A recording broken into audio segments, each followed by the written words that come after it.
నమస్కారం అమ్మా. రండి బాబు. ఎవరు కారులో వచ్చారు? లలితమ్మ గారు మామగారు బాబు. నమస్కారం, నేను శివయ్య. రండి రండి. తాతగారు తాతగారు వచ్చారా? ఆ రోజు మా అమ్మని మావిని తిట్టింది. తిట్టారా? ఏదో చిన్నవాడు, పర్వాలేదు, మీరు కూర్చోండి. లలిత లలిత కాఫీ 2. పర్వాలేదు బాబు. వద్దా? అమ్మగారి ఆరోగ్యం ఏమీ బాగలేదు. బాబుని లలితమ్మ గారిని చూడాలని కలవరిస్తున్నారు. తీసుకువెళ్లాలని స్వయంగా బాబు గారు వచ్చారు. విన్నావా? త్వరగా బయలుదేరి వెళ్ళి వచ్చేద్దాం.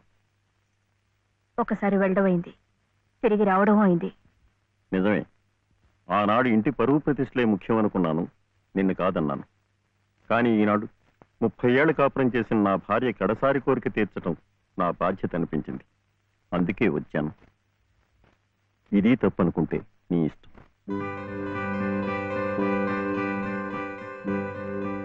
జరిగింది ఏదో జరిగిపోయింది. పత్తాలకి పట్టింపులకి పోయి పెద్దమ్మగారి ప్రాణాలు బలి చేయకండి అమ్మా. అమ్మా, ఒక్కసారి బాబుని తీసుకుని రండి అమ్మా. మా నాయనమ్మ చచ్చిపోతుంటే నేను పక్కనే ఉన్నానా లేదా? ఏమిటి, ఉన్నానా లేదా?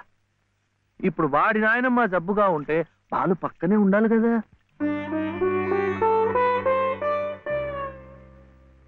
వాళ్ళు వచ్చారా? వస్తారమ్మా, ఆయనే స్వయంగా వెళ్ళారుగా, తప్పకుండా తీసుకొస్తారు. వాళ్ళు రారు డాక్టర్. అభిమానం గల పిల్లాయే, ఈ ఇంట్లో అడుగు పెట్టదు. మనవడి చేత తలకొరువు పెట్టించుకునే యోగ్యత నాకు లేదు డాక్టర్. మీరు ఇలా ఉద్రేకపడటం మంచిది కదమ్మా. రండి బాబు, రండి రండి. రండమ్మా. ఇప్పుడు వారికి కావాల్సింది నేను కాదు, మీరే. ప్లీజ్. డాక్టర్ ఎలా ఉంది? ఇంకేం భయం లేదు, వీళ్ళు వచ్చేసారుగా.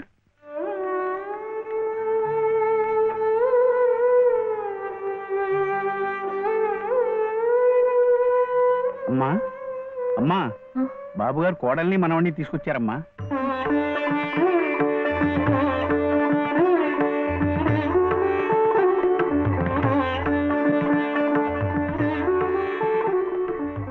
రామ్మా.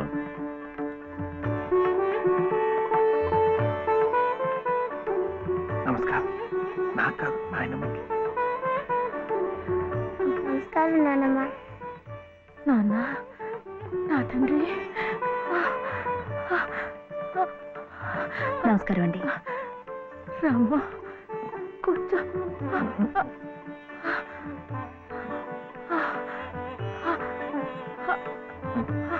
అమ్మా లలిత,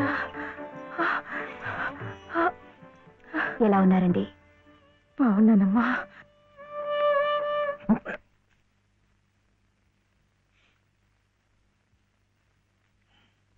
అమ్మా, అతను వట్టి శివయ్య కాదమ్మా, పరమశివుడు.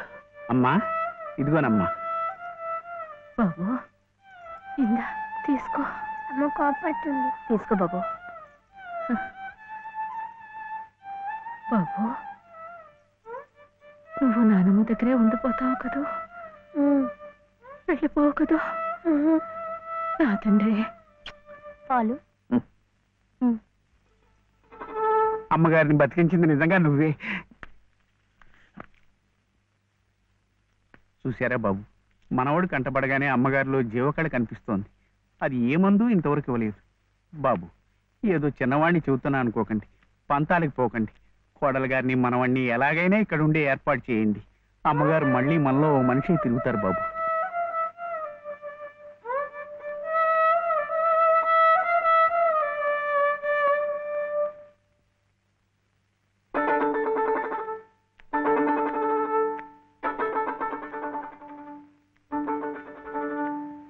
శివయ్య,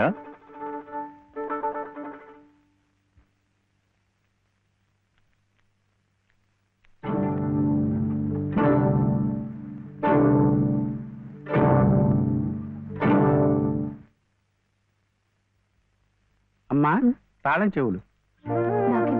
అమ్మగారు మీకు ఇమ్మన్నారమ్మా, తీసుకోండి. తీసుకోండి అమ్మా.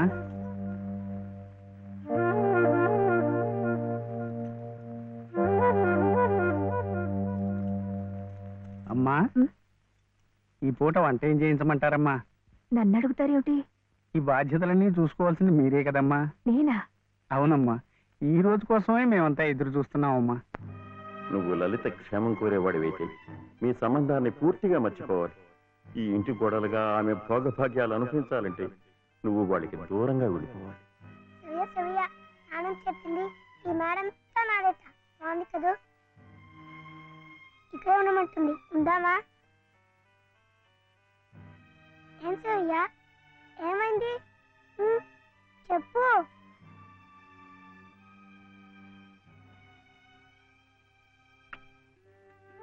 ఇంకా బాగలేదా? జ్వరమా? తలనొప్పా? ఆకలిస్తుందా?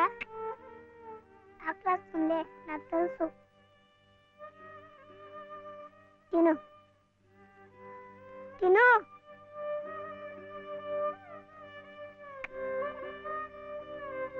వద్దా?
ఎందుకండి దాన్ని కొడుతున్నారు?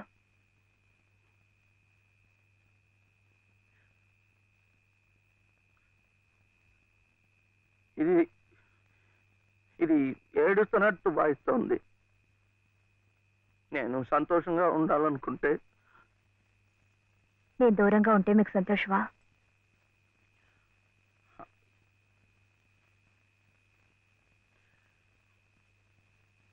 వీడి నానమ్మ దగ్గర మీరుంటే వాళ్ళు సంతోషంగా ఉంటారు కదా. అయితే మీరు మా దగ్గర ఉండరా? ఉండకూడదు. మీరుంటే రావు గారి పరువు ప్రతిష్టలకి భంగం. అవునా? మీరిద్దరే ఉండాలి. వీడు అక్కడ ఉంటే పెద్ద చదువులు చదివిస్తారు. ఆ కార్లు, ఇల్లు, పొలాలు అన్ని వీడికే చేస్తారు. నాకొద్దు. తప్పు. నువ్వు అమ్మ హాయిగా ఉండొచ్చు, సంతోషంగా. ఓహో, అందుకనా మీరు సామాన్లన్నీ సర్దుకొని ఊరు వెళ్ళిపోతున్నారు? అంటే మీరక్కడ మన ఊర్లో సంతోషంగా ఉంటారు, నేను బాబు ఇక్కడ ఆ పెద్దింట్లో సంతోషంగా ఉంటాం. బాగుంది. మరి అప్పుడప్పుడు మేము గుర్తొస్తే మీకెలా ఉంటుంది?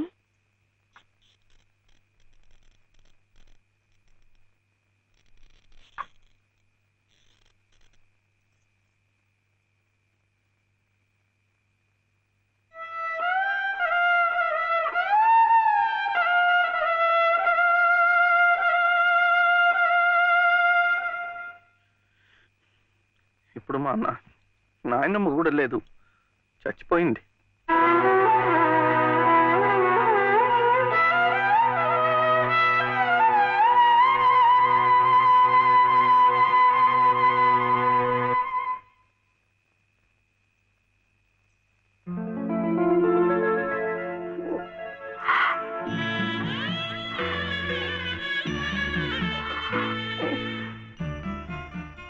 మనల్ని ఎవ్వరూ విడదీయలేరండి, చివరగా దేవుడు కూడా.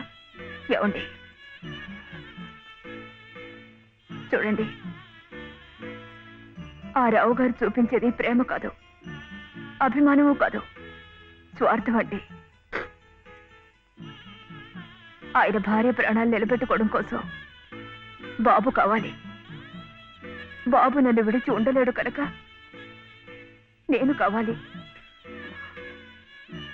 మీరుంటే ఆయన పరువు ప్రతిష్టలకి భంగం కనుక మీరు అక్కర్లేదు.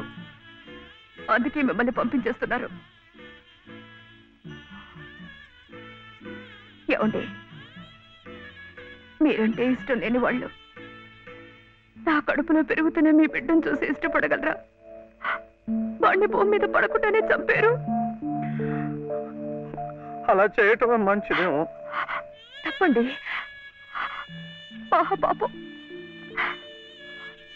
వాడు నాకు బిడ్డ కాదు,